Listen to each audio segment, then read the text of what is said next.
Hello viewers, good evening. I hope आप सब खुदावंद के फजल से खैरियत से होंगे। तो चलें हम बाइबल रीडिंग करते हैं और आज हम पैदाइश 42 पढ़ेंगे। और याकूब को मालूम हुआ कि मिस्र में गल्ला है। तब उसने अपने बेटों से कहा कि तुम क्यों एक दूसरे का मुंह ताकते हो।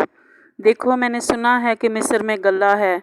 तुम वहाँ जाओ और वहाँ से हमारे लिए अनाज मूल ले आओ, ताकि हम जिंदा रहें और हलाक ना हो।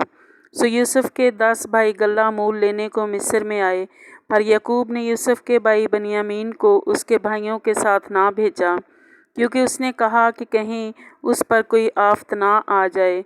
सो जो लोग गल्ला खरीदने आए उनके साथ इसराइल के बेटे भी आए, क्योंकि कनान के मुल्क में काल था और यूसुफ मुल्क मिस्र का हाकम था, और वहीं मुल्क के सब लोगों के हाथ गल्ला बेचता था। सो यूसुफ के भाई आए और अपने सर ज़मीन पर टेक कर उसके हजूर अदाब बजा लाए। यूसुफ अपने भाइयों को देखकर उनको पहचान गया, पर उसने उनके सामने अपने आप को अनजान बना लिया और उनसे सख्त लहजा में पूछा कि तुम कहाँ से आए हो। उन्होंने कहा, कनान के मुल्क से अनाज मूल लेने को। यूसुफ ने अपने भाइयों को पहचान लिया था, पर उन्होंने उसे ना पहचाना। और यूसुफ उन ख्वाबों को जो उसने उनकी बाबत देखे थे याद करके उनसे कहने लगा कि तुम जासूस हो, तुम आए हो कि इस मुल्क की बुरी हालत दरियाफ्त करो। उन्होंने उससे कहा कि नहीं खुदावंद, तेरे गुलाम अनाज मूल लेने आए हैं। हम सब एक ही शख्स के बेटे हैं, हम सच्चे हैं, तेरे गुलाम जासूस नहीं हैं। उसने कहा कि नहीं, बल्कि तुम इस मुल्क की बुरी हालत दरियाफ़त करने को आए हो। तब उन्होंने कहा कि तेरे गुलाम 12 भाई एक ही शख्स के बेटे हैं, जो मुल्क कनान में है। सबसे छोटा इस वक्त हमारे बाप के पास है और एक का कुछ पता नहीं। तब यूसुफ ने उनसे कहा, मैं तो तुमसे कह चुका कि तुम जासूस हो। सो तुम्हारी आजमाइश इसी तरह की जाएगी कि फ़िरौन की हयात की कसम, तुम यहाँ से जाने ना पाओगे जब तक तुम्हारा सबसे छोटा भाई यहाँ ना आ जाए। सो अपने में से किसी एक को भेजो कि वो तुम्हारे भाइयों को ले जाए, और तुम कैद रहो ताकि तुम्हारी बातों की तस्दीक हो कि तुम सच्चे हो या नहीं, वरना फ़िरौन की हयात की कसम, तुम ज़रूर ही जासूस हो। और उसने उन सब को 3 दिन तक इकट्ठे नज़र बंद रखा। और तीसरे दिन यूसुफ ने उनसे कहा कि एक काम करो तो ज़िंदा रहोगे, क्योंकि मुझे खुदा का खौफ है। अगर तुम सच्चे हो तो अपने भाइयों में से एक को कैद खाना में बंद रहने दो, और तुम अपने घर वालों के खाने के लिए अनाज ले जाओ, और अपने सबसे छोटे भाई को मेरे पास ले आओ। यूँ तुम्हारी बातों की तस्दीक हो जाएगी और तुम हलाक ना होगे। सो उन्होंने ऐसा ही किया और आपस में कहने लगे कि हम दरअसल अपने भाई के सबब से मुजरम ठहरे हैं, क्योंकि जब उसने हमसे मिन्नत की तो हमने ये देख कर भी कि उसकी जान कैसी मुसीबत में है, उसकी ना सुनी, इसीलिए ये मुसीबत हम पर आ पड़ी है। तब रोबन बोल उठा, क्या मैंने तुमसे ना कहा था कि इस बच्चे पर जुल्म ना करो, और तुमने ना सुना। सो देख लो, अब उसके खून का बदला लिया जाता है। और उनको मालूम ना था कि यूसुफ उनकी बातें समझता है, इसलिए कि उनके दरमियान एक तर्जमान था।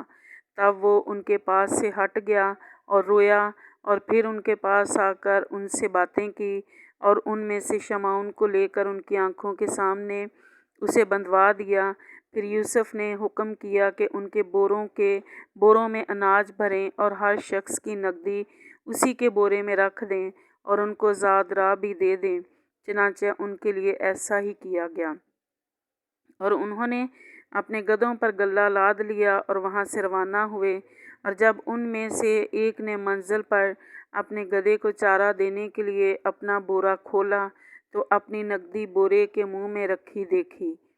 तब उसने अपने भाइयों से कहा कि मेरी नकदी फेर दी गई है, वो मेरे बोरे में है, देख लो।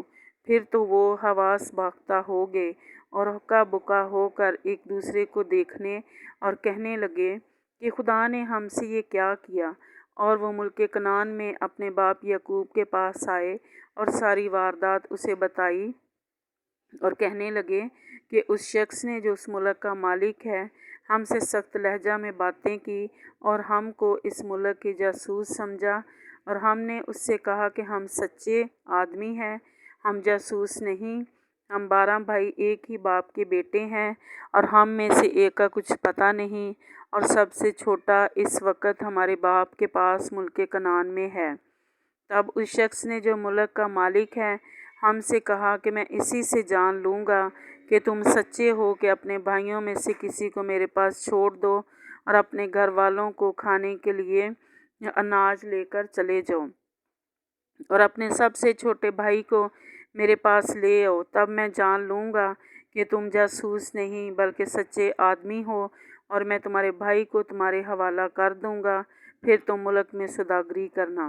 اور یوں ہوا کہ جب انہوں نے اپنے بورے خالی کیے تو ہر شخص کی نقدی کی تھیلی اسی کے بورے میں رکھی دیکھی، اور وہ اور ان کا باپ نقدی کی تھیلیاں دیکھ کر ڈر گئے، اور ان کے باپ یعقوب نے ان سے کہا کہ تم نے مجھے بے اولاد کر دیا، یوسف نہیں رہا اور شمعون بھی نہیں ہے، اور بنیامین کو بھی لے جانا چاہتے ہو، یہ سب باتیں میرے خلاف ہیں۔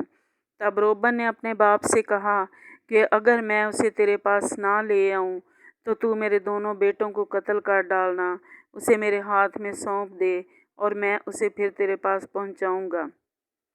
اس نے کہا میرا بیٹا تمہارے ساتھ نہیں جائے گا، کیونکہ اس کا بھائی مر گیا اور وہ اکیلا ہے، اگر راستہ میں جاتے جاتے اس پر کوئی آفت آ پڑے تو تم میرے سفید بالوں کو غم کے ساتھ گور میں اتارو گے۔ پاک کلام کے پڑھے اور سنے جانے پر خداوند کی برکت ہو، خدا کا شکر ہو۔ آئے ہم دعا کریں۔ آسمانی خداوند، ہم اس زندگی بخش کلام کے لیے تیرا شکر، تیری تعریف کرتے ہیں۔